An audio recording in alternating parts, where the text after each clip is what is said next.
다른 교회의 부흥회를 인도하기 위해서 삐깍삐깍한 차를 몰고 아주 어느 낯선 도시로 갔었는데, 초행길에 믿고 가던 그 여자의 말 있잖아요. 내비가 그만 고장나는 바람에 그곳에서 길을 잃어버렸습니다, 목사님이. 그래서 지나가던 노인에게 길을 물었습니다. 저 혹시 중앙교회를 내가 가려고 하는데 중앙교회를 알고 계십니까? 이 도시에서 그래도 중앙교회 하면 제일 큰 교회라고 알려져 있는데요. 그랬더니 그 할아버지가 하는 말이, 바로 뒤에 놔두고 그걸 몰라? 바로 뒤에 놔두고 그걸 몰라? 아, 그렇군요. 근데 혹시 교회 나가십니까? 전 교회를 싫어해. 나는 교회를 싫어해. 왜 물어? 날 더 이상 포섭할 나가지 마. 나는 교회는 싫어. 할아버지, 오늘 저녁에 시간 있으면 제가 거기 강사로 가는데요, 꼭 좀 설교 좀 들으시면 좋아요. 제가 천국 가는 길을 자상하게 가르쳐 드릴게요. 그러자 노인이 콧방귀를 끼면서 중얼거리면서, 바로 뒤에 있는 것도 모르는 놈이 무슨 천국 가는 길을 어떻게 알아? 나 그래서 더 한가? 그런 말을 했다고 그럽니다. 우리가 아는 것은 힘입니다. 우리가 주님을 바로 알면 우리가 하나님의 뜻, 제자의 길을 걸어갈 수 있다는 하나의 예화입니다. 믿음으로 사시기를 축원합니다. 21세기는 속도의 시대, 스피드 시대라고 그럽니다. 이 세상 사상과 정치, 가치관, 삶의 양식까지 급속도로 변화하고 있습니다. 급하게 변하는 시대에 사는 우리 그리스도인들이 어떻게 살아야 할 것인가?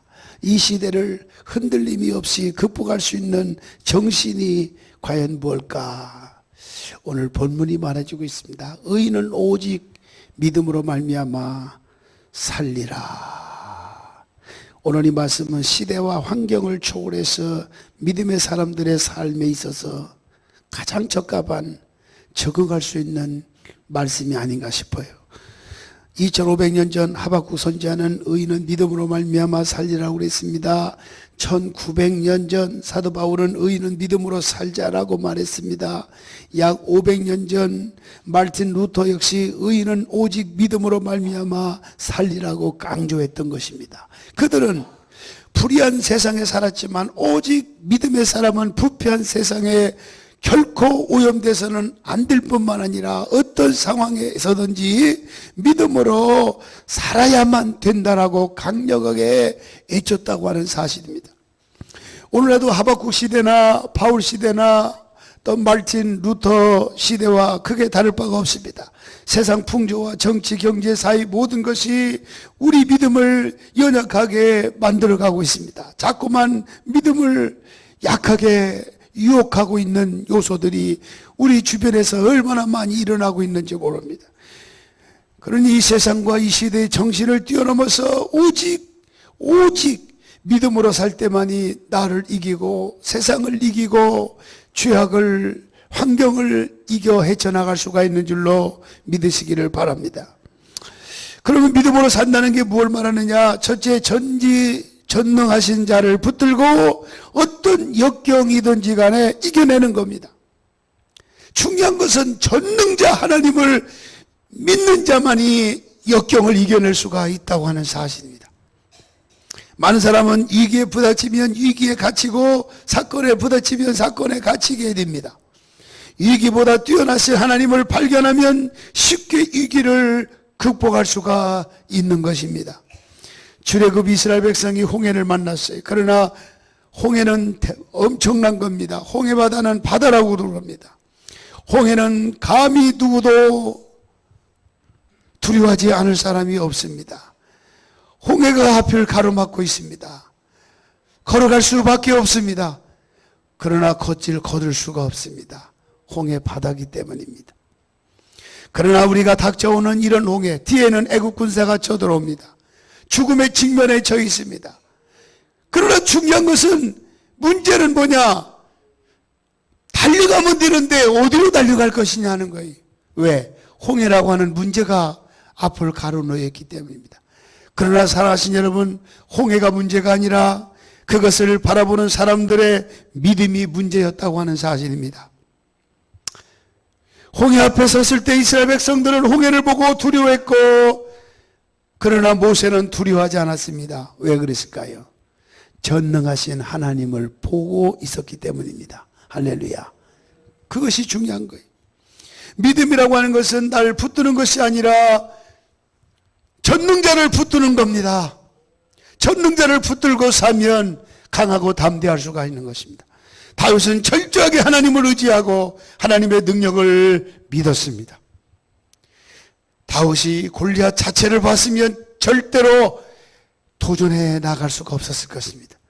골리앗이라고 하는 거인 앞에 떨고 있는 이스라엘 백성들과 달리 다윗은 그 앞에 당당하게 나갈 수가 있었습니다. 왜 다윗이라고 두렵지 않았었겠습니까? 왜 다윗이라고 겁내지 않을 수 있었겠습니까?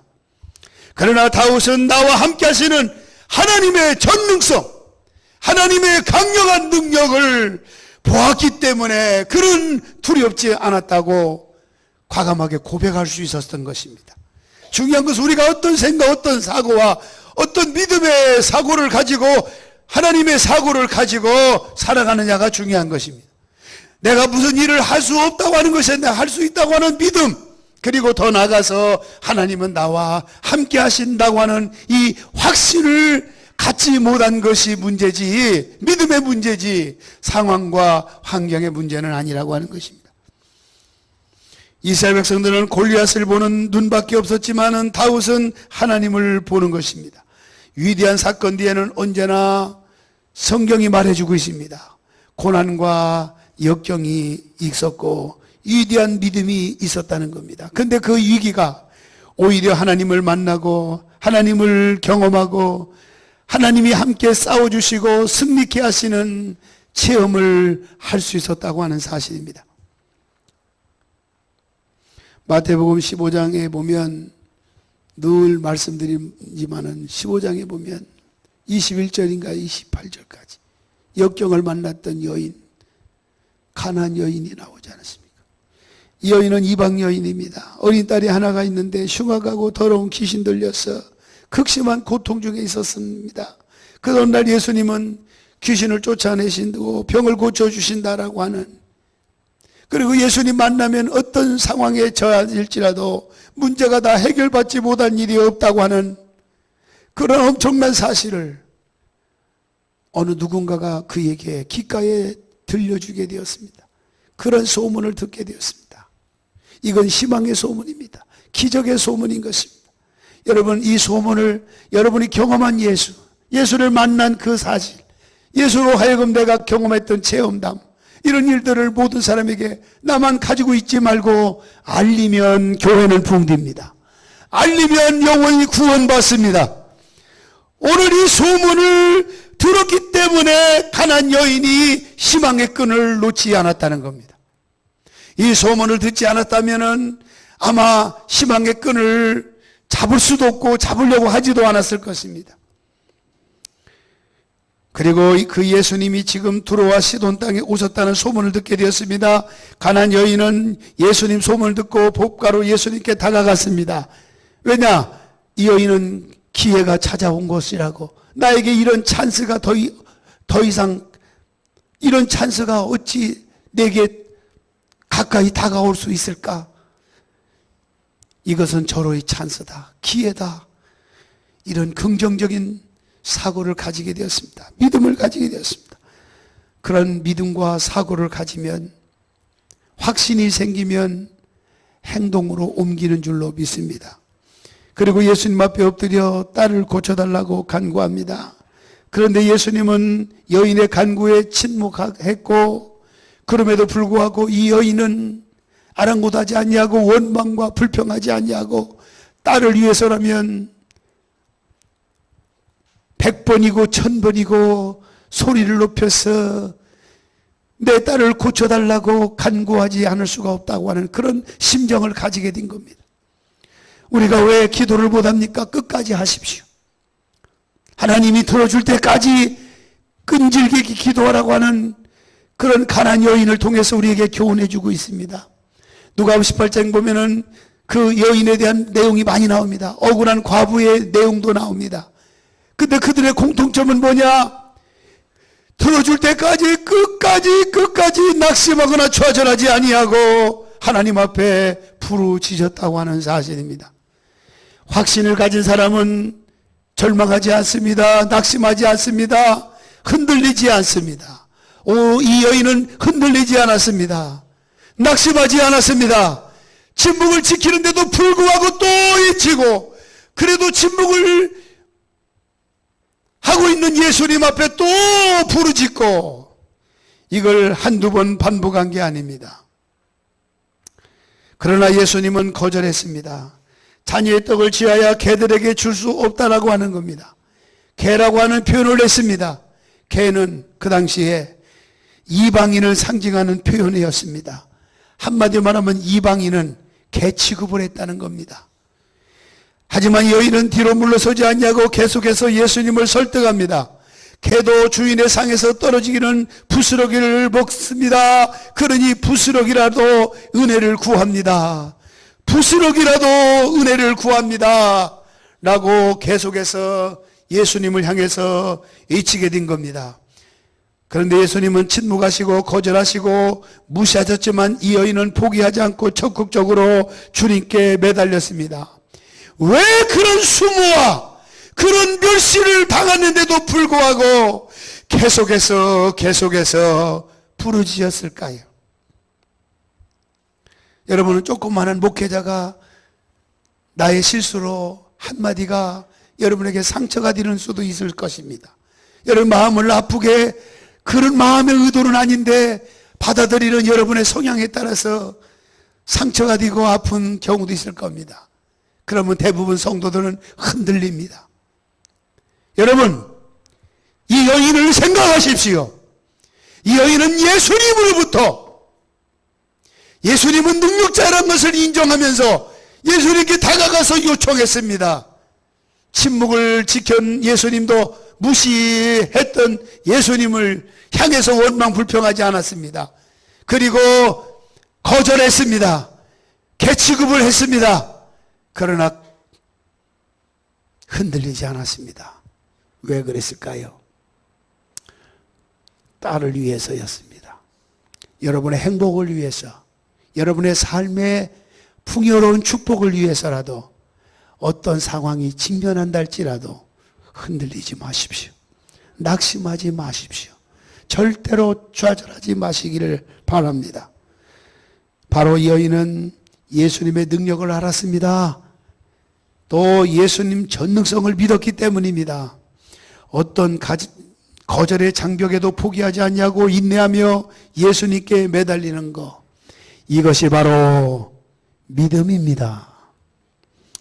예수님은 이 여인의 믿음을 보시고 뭐라고 말씀했습니까? 한마디 했습니다. 내 믿음이 크구나. 믿음 좋다고, 믿음 크다고 좀 자랑받을 수 있는 대상이 되면 얼마나 좋겠어요.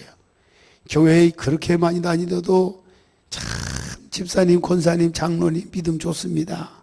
믿음이 참 큽니다. 이런 소리 못 들었다면 하나님 앞에 무릎 꿇고 한번 회개하면서 기도해 보실 필요가 있지 않겠냐 싶어요. 믿음이 크도다. 여자야, 내 믿음이 크도다. 칭찬하시면서 우리 예수님께서 이 여인에게 부스러기의 은혜를 베풀어 주신 줄로 믿으시기를 바랍니다. 옆 사람 인사합시다. 우리는 부스러기라도 은혜 받읍시다. 부스러기 은혜라도 받읍시다. 할렐루야, 할렐루야. 그래서 내 소원대로 되리라 어린 딸을 고쳐주신 것입니다. 혹시 사랑하신 여러분 역경 중에 있다면 낙심하지 말고 하나님을 기대하시기를 바랍니다. 역경은 오히려 우리에게 기회가 되기도 합니다. 역경 때문에 예수님은 어떤 분인가 소문을 듣게 되었고 예수님을 알게 되고 만나게 되었습니다. 아마 이 여인이 역경을 만나지 못했다고 하면 예수님을 만나지 못했을 것이고 구원을 받지 못했을 것이고 주님의 사랑과 능력을 경험하지도 못했을 것입니다. 역경 때문에 예수님을 만난 것입니다. 역경 때문에 구원의 역사가 일어나게 된 것입니다. 역경 때문에 부스러기 은혜를 받을 수 있는 기적을 경험했다고 하는 것입니다. 그래서 우리에게 믿음이 있어야 됩니다. 어떤 믿음입니까? 전능하신 하나님 확 붙잡는 믿음이 있어야 돼요. 할렐루야. 어떤 역경도 어떤 고난도 견딜 수 있는 것은 주님께서 내 편이 되어주시고 나의 등 뒤에서 싸워주시기 때문인 줄로 믿으시기를 바랍니다. 이 여인은 하나님을 믿었기에 끝까지 포기하지 않았고 결국 딸이 고침받고 하나님의 큰 은혜를 경험하게 되었습니다. 요셉은 믿음으로 살아서 믿음으로 성공한 사람입니다. 믿음으로 살면 요셉처럼 성공하게 됩니다. 그러나 그 전에 요셉은 고난의 사람이었습니다. 고난이 요셉을 요셉답게 했고 요셉의 믿음을 키워줬고 고난이 요셉으로 하여금 성공하게 할 수 있는 요인이 될 수가 있었습니다. 다니엘도 많은 고난을 겪었지만은 그 역경을 통해서 더 큰 복을 받는 주인공이 되었습니다. 오늘 우리에게도 때로는 역경이 없이 살 수 있다면 얼마나 좋겠습니까?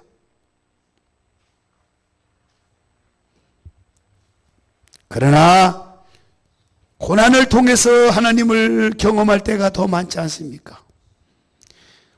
믿음을 통해서 하나님의 사랑을 체험하고 믿음이 성장한 분들도 있을 것입니다. 때로는 하는 일이 꼬이고 안 되고 잘 나가다 왜 이렇게 어려운가? 그 어려움을 당할 때 오히려 감사하세요. 그리고 그 어려움을 통해서 자신을 뒤돌아보면 내가 뭔가 막힌 부분이 하나님 앞에나 교회 앞에 뭐가 막혔는가? 또 주의종과의 관계에서 뭐가 막혔는가? 찾아볼 수 있는 기회를 가지시면 거기서 발견만 할 수 있다면 묶였던 막혔던 일들이 술술 풀려지는 역사가 일어나게 되는 것을 저는 100% 확신합니다. 그게 바로 중요한 거예요. 그 다음에 약속을 믿고 약속의 성취를 체험하는 것입니다. 많은 인간관계는 계약에 의해 성립됩니다. 결혼도 부부간의 계약입니다. 정치도 사업도 개인도 여러 가지 계약에 의해서 성립이 되는 것입니다. 하나님과 인간 사이 관계도 계약에 의해서 성립이 됩니다.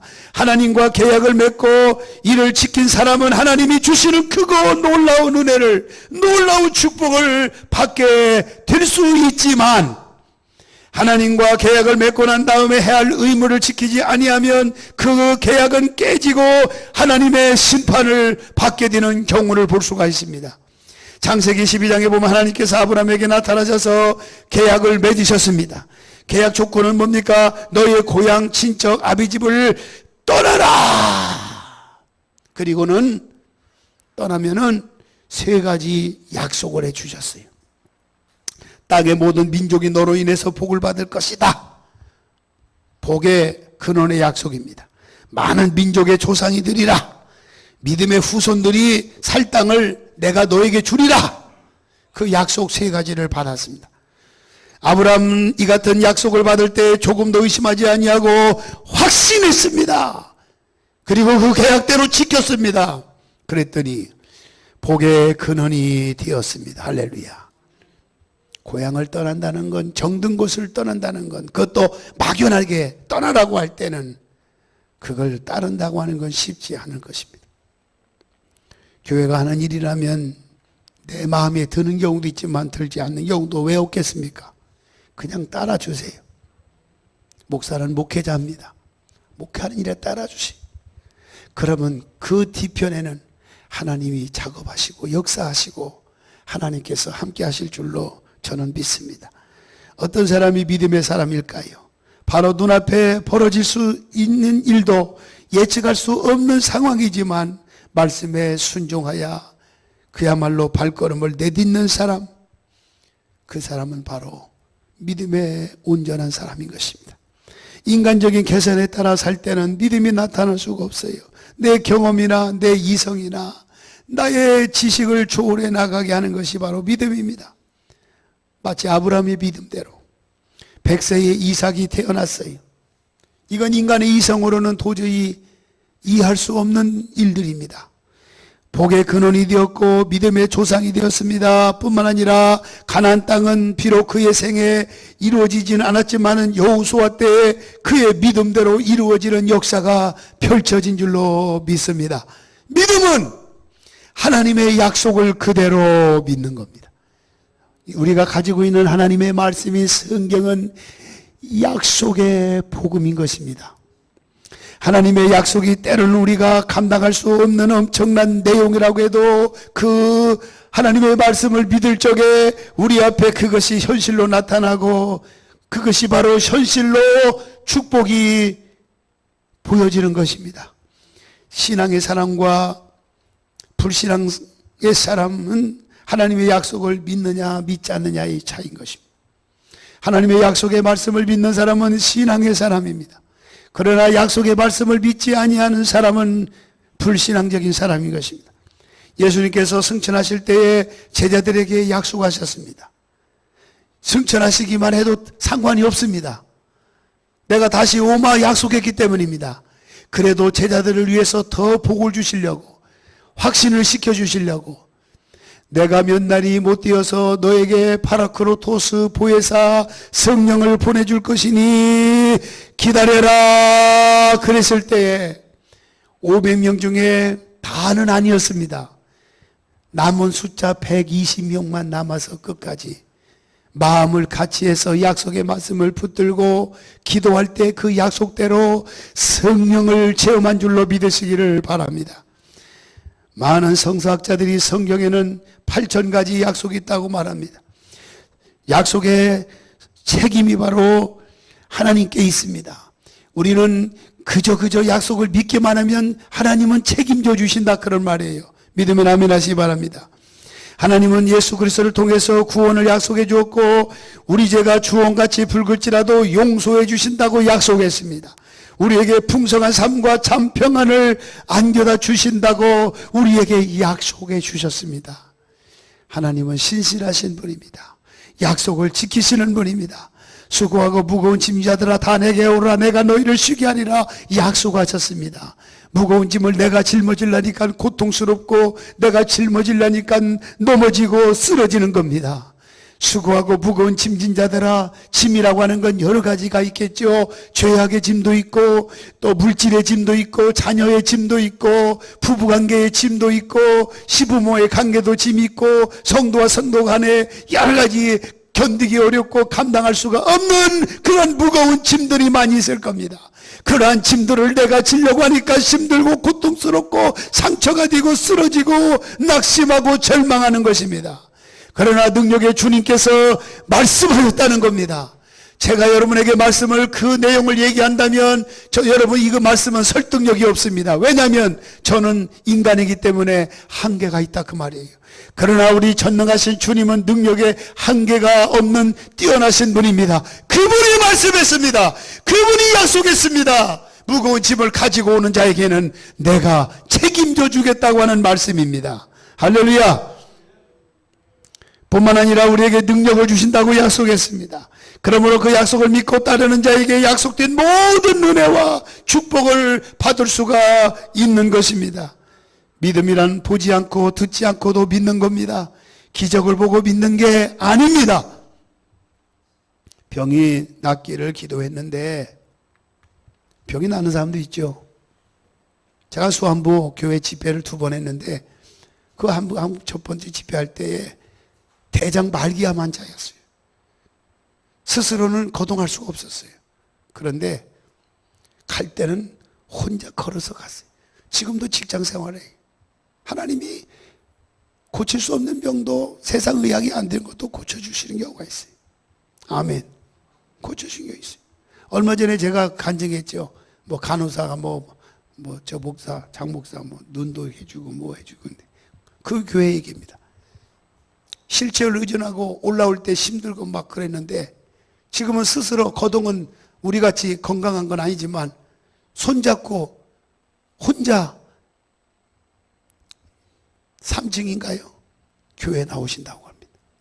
집회 현장에서 기적이 일어났다고 너무 좋아서 어쩔 줄 아마 그래서 저에게 무료로 눈이 처진다고 눈도 만져주고 또 여러 가지 또 해주고 또 제가 또 머리도 없어서 번질번질한데 이렇게 지금 머리가 좀 많이 나왔잖아요. 검잖아요. 그죠? 이런 작업도 지금 특허를 해가지고 개발한 거 저에게 그냥 다 무료로 섬기고 있어요. 하나님 은혜인데 참 죄송하죠. 주님께는. 주님이 하신 일인데 내가 그 덕을 제가 보고 있으니까 미안하기도 하지만 하나님은 살아계십니다. 아멘. 그러나 병이 낫기를 기도했는데 죽을 수도 있다는 사실도 인정해야 돼. 그것까지도 받아들이는 것이 믿음입니다. 아멘. 그게 믿음이에요. 세상을 살면서 내 의지대로 인생이 흘러가지 않아도 약속의 말씀을 순수하게 받아들인다고 하는 이 자체가 믿음인 것입니다. 하나님의 말씀을 통해 주신 약속의 말씀을 믿고 오늘을 사는 저와 여러분들이 되어야 될 것입니다. 불신앙적인 사람과 환경에 영향받지 않고 한번 약속하시면 그 약속은 반드시 이루시는 하나님을 믿는 그 믿음으로 우리 사랑스러운 전성교회 가족 여러분 모두가 되시기를 예수의 이름으로 축원합니다. 세 번째, 주님을 위해서 어떤 희생이라도 감수하는 겁니다. 그게 믿음으로 사는 거예요. 주님을 위해서, 교회를 위해서 어떤 희생이라도 감수하는 것. 저는 우리 교회를 사랑합니다. 교회를 사랑합니다. 저는 우리 교회가 약하다고 하지 않습니다. 제가 부흥 집회를 엄청나게 다녀봐도, 크고 작은 게 다녀봐도요, 우리 교인처럼 탄탄한 신앙인들 많지 않습니다. 저는 자부심과 긍지를 갖습니다. 여기에 부정적으로 생각하는 사람은 그건 어쩔 수 없어요. 그렇게 생각하는 사람도 있을런지 몰라요. 저는 아닙니다. 나는 자부심과 긍지를 갖습니다. 우리 교회 살아있는 교회입니다. 살아있는 교회. 제가 오래전 얘기입니다. 죄송합니다. 너무 지쳐서 제가 목회를 포기할 때였습니다. 오래전 얘기예요. 지금은 아니에요. 그럴 때 세계적인 부흥사라고 하는 사람 어느 누가 저에게 다가와서 그럽니다. 상가교회 20명만 모여도 살아있는 교회야 그러더라고요. 그 이면에는 평신도는 이해할 수 없는 부분인지도 모르겠지만 우리 교회에 살아있습니다. 할렐루야. 저는 기도합니다. 성전 건축을 해서 기도 안 하는 게 아닙니다. 다만 여러분에게 보고를 안 했을 뿐이죠. 기도하고 있습니다. 하나님께서 어떤 사람을 통해든지 대지를 주든지 땅을 주든지 뭔가 크게 옥합을 깨뜨릴 사람 나올 거라고 나는 믿고 있습니다. 하나님이 반드시 주실 거예요. 하나님이 하신 일에는 우리보다 더 반의 반도 안 되는 교회도 기적이 일어나서 성전을 짓는데 왜 안 될 게 뭐가 있어요? 여러분, 내가 심히 약하다면 같이 기도합시다. 교회를 사랑하는 마음으로 좀 지경을 넓힐 수 있는 그날이 오도록 기도만 하면, 기도한 것 때문에 여러분의 가정이 복받고 기도해 준 것 때문에 여러분 자녀들이 복을 받는다는 사실도 여러분에게 공개하고 싶습니다. 그렇게 믿고 진정한 믿음으로 산다는 것은 주님을 위해서, 따라합시다. 주님을 위해서, 주님 교회를 위해서 어떤 희생도 감수하는 거다. 할렐루야. 많은 사람들이 자신이 열심히 애써서 무엇을 성취하는 것을 믿음이라고 잘못 생각하고 있습니다. 믿음은 자기 성취가 아닙니다. 자기의 포기입니다. 자기의 헌신입니다. 믿음은 내 뜻과 내 꿈을 이루는 것이 아니라 내가 세상에서 버림받고 세상에서 손해를 본다 할지라도 그걸 통해서 하나님을 영화롭게 하고 하나님을 존귀케 하고 하나님이 영광을 받을 수만 있으며 또 그걸 통해서 내 한 사람이 죽어짐으로 하나님의 도구로 쓰여질 수 있다라고 하면 이것은 자신을 희생하는 믿음으로 사는 신앙적 아름다운 주님의 마음을 눈물을 흘리게 하는 감동적인 행위인 줄로 믿으시기를 바랍니다. 순교자 폴 리갑에 대한 유명한 이야기, 제가 오랜 얘기했을 것입니다. 물론 ignacios도 얘기했고요. ignacios는 물론 안디옥 교회 감독자로서 짐승의 밥에 의해서 밥이 되어서 순교당한 분이고, 이 폴리갑 사도 요한의 아주 수제자 중에 한 사람이에요. 폴리갑이라는 사람은 서문학교회 물론 감독자예요. 그런데 이 초대교회 감독이었고, 사도 요한이 세상을 떠나면서 이 폴리갑에게 서문학교회를 맡겼고, 그곳에서 오랫동안 목회를 했어요. 아주 오랫동안 목회했어요. 이 한 교회에서 오랫동안 목회하는 이 자체가 아무나 할 수 있는 일은 아니라고 그렇게 말들을 합니다. 큰 복이에요. 저도 이거 보면 좀 복받은 목사 같아요. 아니에요? 저 그만둘까 이제는요? 그런 면에서 서문학교회는 큰 축복을 받은 교회라고 알려져 있어요. 이 폴리갑 감독이 박해자들에 의해서 신문을 받았어요. 신문자가 말합니다. 당신은 많은 사람들로부터 존경받고 추앙되는 사람이니 가이사 황자에게 충성하겠다고 한마디만 해라. 그럼 내가 놓아주겠다. 그러나 부인하면 당신은 죽는다. 화형더미에서 불꽃에 사라질 것이다. 예수 한 번만 부인해라. 예수 모른다고 한 번만 해라. 그러면 살려준다는 거예요. 이거 실제 있었던 실화입니다. 그렇게 설득했을 때 폴리갑은 이렇게 말했어요. 내가 86년 동안 그분을 섬기고 신뢰하면서 따라왔지만 그분은 한 번도 나에게 실망을 준 적이 없고, 그분은 나를 한 번도 떠나버린 적도 없고, 오히려 항상 그분은 나에게 소망과 기쁨과 감격을 주었습니다. 그런데 내가 어떻게 그분을 모른다고, 안 믿는다고 배신할 수 있겠습니까? 그리고는 끝까지 주님을 부인하지 않았습니다.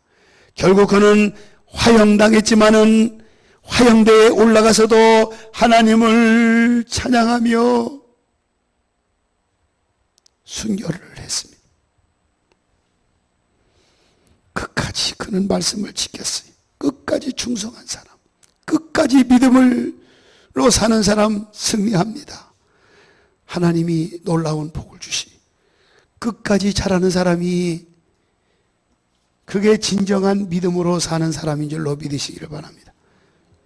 우리가 예수만 믿으면 모든 것이 잘 되고 행복과 축복이 넘칠 것이라고 쉽게 생각할 수도 있겠지만, 신앙의 초보 단계는 그렇게 생각하는 것도 이해가 갑니다. 또 축복도 주시기도 하지만, 올바른 신앙생활에는 많은 어려움과 환난도 고통도 때로는 찾아온다는 것도 인정하시. 예수 믿기 전에는 내 마음대로 살았는데 예수 믿고 난 다음부터는 내 마음대로 살 수 없습니다. 자기의 육과 마음과 싸워야 합니다. 주님을 증거하기 위해서 손해볼 때도 있고, 주님의 영광을 위해서 세상 사람들과 많은 사람을 접하면서 손해보고 양보하면서 살아야 될 경우도 있습니다. 물질과 시간을 바쳐 봉사도 해야 됩니다. 제가 지난주에 기도원 집회를 하고 어느 이제 호텔 그 비슷한 그 모텔에서 이제 숙소를 정해서 차를 파킹해 놨어요. 근데 때마침 내가 이제 교회를 갈 시간 돼서 차를 가려고 하는데 어떤 젊은 아주머니가 그 무슨 차냐 조그마한 그 아반떼인가요? 그 차를 몰고 들어오시더라고요. 근데 내가 딱 타이밍이 어쩌면 딱 맞았는지 그분이 이렇게 하다가 바퀴하다 후진하는데 내 차를 꽝 박는 거예요. 근데 기스가 났어요. 근데 알고 보니까 그분이 화장품 장사하시는 분인데 그 모텔의 그 사장님과 가까운 분인데 아마 만나서 화장품 이제 팔려고 하면 온 것 같아. 소개도 하고 올라는 것 같아. 이게 사장님이 나오시더니만 그래요. 아이고, 목사님 차 다치셨어요? 그러더라고요. 목사님 차 다치셨어요. 내가 만약에 목사가 아니라면 그 아마 보상 그냥 이건 좋은 차니까 이거 아무리 최한 30만 원 이상은 들 건데 이거 어떻게 하면 좋겠냐고 아마 그랬을 거예요. 근데 목사님 차가 이게 어떻게 다치셨어요? 그 한마디에 아이고 주여, 그냥 내가 그냥 자지 그냥 가세요. 괜찮습니다. 괜찮습니다. 이건 뭐 내가 조금 이렇게 문지르면 될 것 같아. 가세요. 그래서 내가 유유히 집회 장소로 갔는데, 자, 피곤한 예지만 우리는 하나님 영광을 가리는 일이라면 좀 손해도 보고 양보할 줄도 알고 하고 싶은 말도 있지만 좀 하지 말고 좀 쿡 참고, 내 기분대로 내 감정대로 내가 막 화났다고 해서 막 화가 난다고 해서 그냥 팍 터뜨리지 말고 조금 참는 것도 필요해요. 옆사람 삽시다. 우리 인내를 가지고 하나님 영광 가리지 말고 삽시다. 할렐루야. 아멘. 자, 여러분, 하나님은 우리의 무엇을 보고 인정하실까요? 외모, 학식을 보고, 재물을 보고, 인기를 보고? 아닙니다. 오직 믿음 하나로 우리를 인정하시는 것입니다. 얼마나 하나님 영광을 위해서 사느냐? 희생하고 헌신하는 믿음을 보시고 나를 인정하신다는 거예요. 아브라함은 독자 이삭을 바치는 헌신으로 믿음을 인정받았습니다. 노아는 120년간 방주를 짓는 헌신과 순종을 통해서 믿음을 인정받았어요. 다니엘은 사자굴 속에 들어갈 줄도 알면서 잠으로 창문 열고 전에 행하던 대로 하나님 앞에 기도하니까 하나님께서 인정하셨습니다. 구원해 주셨습니다. 할렐루야. 하나님께 인정받는 유일한 길은 뭘까요?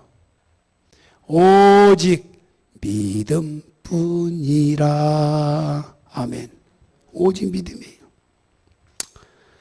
말씀을 정리합니다. 믿음이 뭐예요? 전능하신 하나님 붙잡고 어떤 역경도 승리하는 것입니다.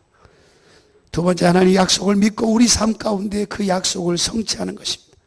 그리고 세 번째, 하나님 영광을 위해서 어떤 희생이라도 감수하는 것입니다. 우리 모두 믿음으로 산다. 아무개 장로님, 아무개 집사님, 권사님 참 믿음으로 살려고 애써 이런 소리 한번 들어봅시다. 좀 그렇게 삽시다.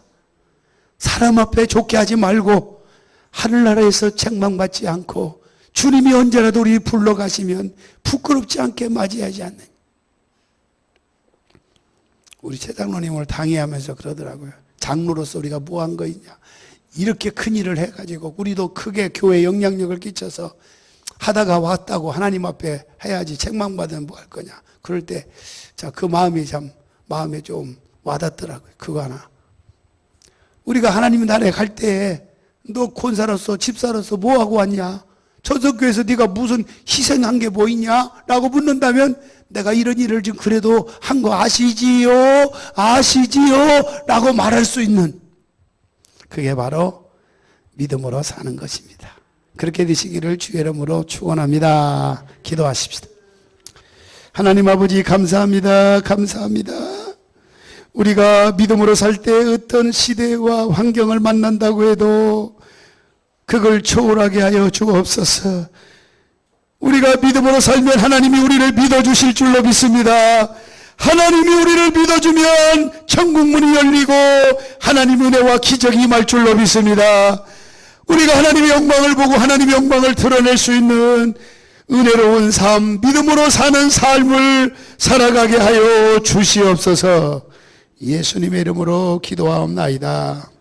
아멘.